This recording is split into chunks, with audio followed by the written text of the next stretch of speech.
Shiva is alien. Shiva is alien.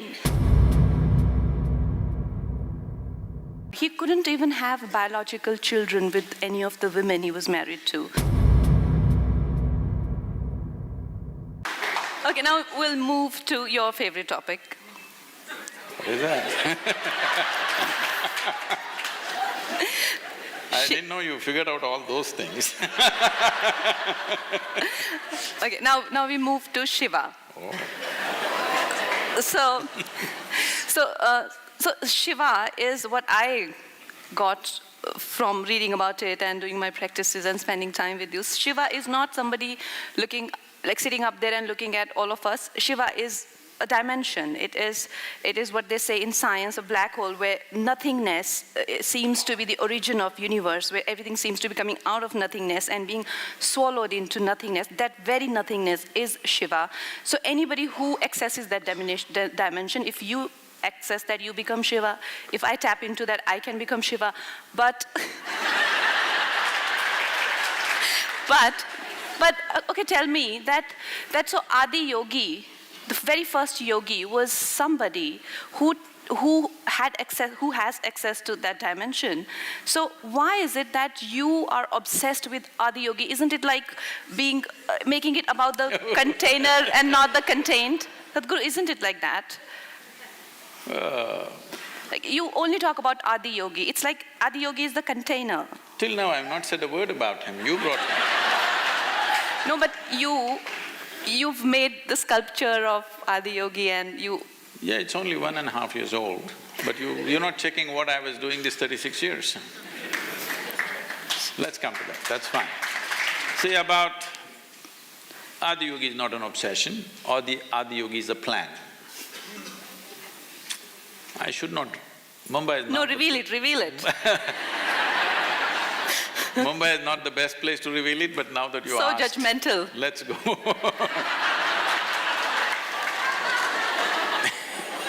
That's her next movie, she's promoting it.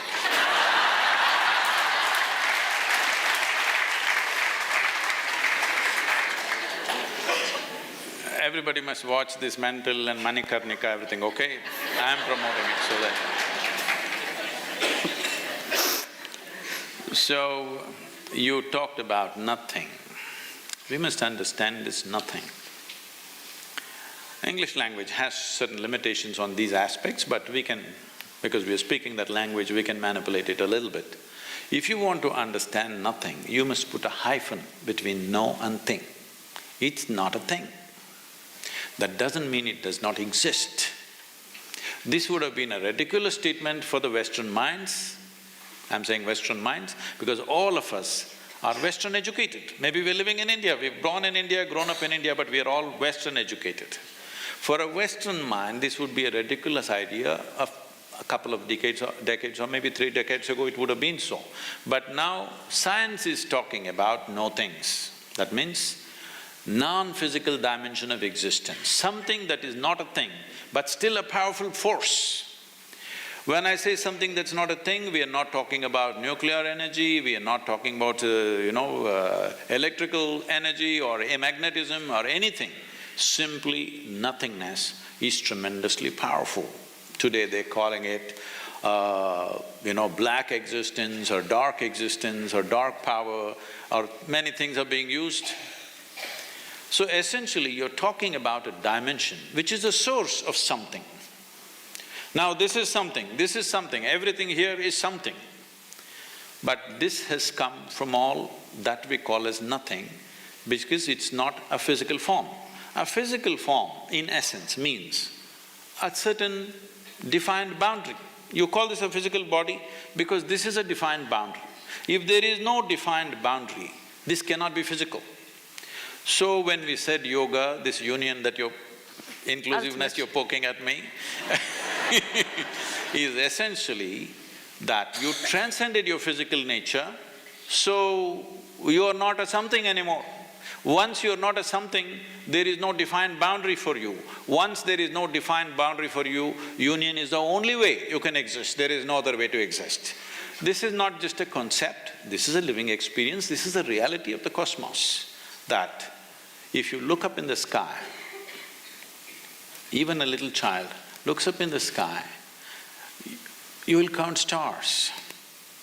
Maybe there are millions and billions of stars out there, but still, all the stars put together, they do not occupy even 1% of the space out there, isn't it? But nobody pays attention to that space. That is nothing.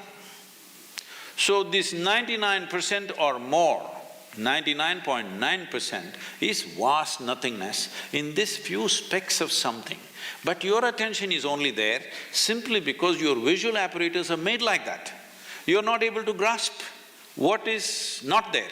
You only see whatever stops light, in the sense, you're able to see this hand simply because it's stopping light and reflecting. So your ability to see is always limited to whatever stops light. See, right now we are sitting here, our microphone, our light, everything is important, but the most important thing is the air that we are breathing for our existence right now. But we cannot see it. Does it mean to say we can do without it? So that which you cannot see, that which you cannot touch, that which you cannot perceive through five sense organs, that is called a no-thing or a nothing. That's called Shiva. Shiva means that which is not. Now, if somebody begins to experience that as a living experience, we refer to him also as Shiva. But somebody who's not experienced it, we refer to him also. Half the people in this country at one time were named after Shiva. That is all the men, I'm saying. Ladies were Shiva, Shivangi, Shiva this, Shiva that, or Parvati, Gauri, this one, that one. Why this was so is constant reminder that you need to look beyond what is there in front of you. This physical form of being a man or a woman, or this person I like, this person I don't like, beyond this, when I call him Shiva, now I cannot say I like him or dislike him. When your name is Shiva, you claimed already you're Shiva. When your name is Shiva, when I call you Shiva, I cannot call Shiva angrily, I cannot do something. It's a kind of a control over yourself, that you cannot abuse somebody. You cannot say, hey Shiva, you're this and that. You can only say Shiva. So we created a culture like this where constant reminder, wherever you look. We even called our dog Shiva. Yes, we never thought it's an insult because he's as much alive as you are. We called… if you see a tree, we say Shiva, if we see a rock, we say Shiva, if we see a bird, we say Shiva. Simply because the source of all that exists here as physical stuff essentially comes from that which is not a thing or no thing or Shiva. So, this is why this talk about third eye and people think their forehead is going to crack and something is going to pop out. Nothing like that. These two eyes can show you only that which stops light. The day you start seeing things which do not stop light, then we say, you have one more eye going. You have an inner eye which is able to see something that these two eyes cannot see. So third eye does not mean forehead cracking up and you becoming some kind of a freako. This just that means your clarity has opened up, that you're able to see beyond the limitations of senses. So all the enlightened people who've been… How many did you meet? Like I've heard about many.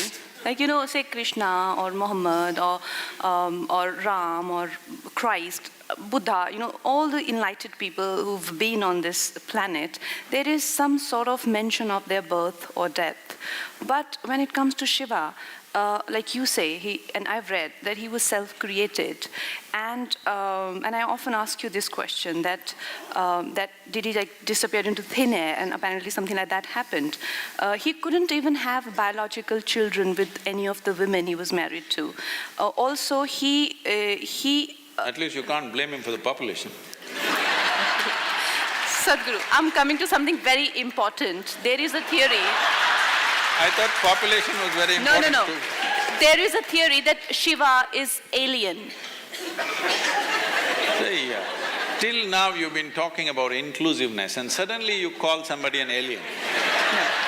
No, Sadhguru, there is a theory… I must tell you this, every time I enter United States, at the immigration, I end up standing in that line which says, resident alien.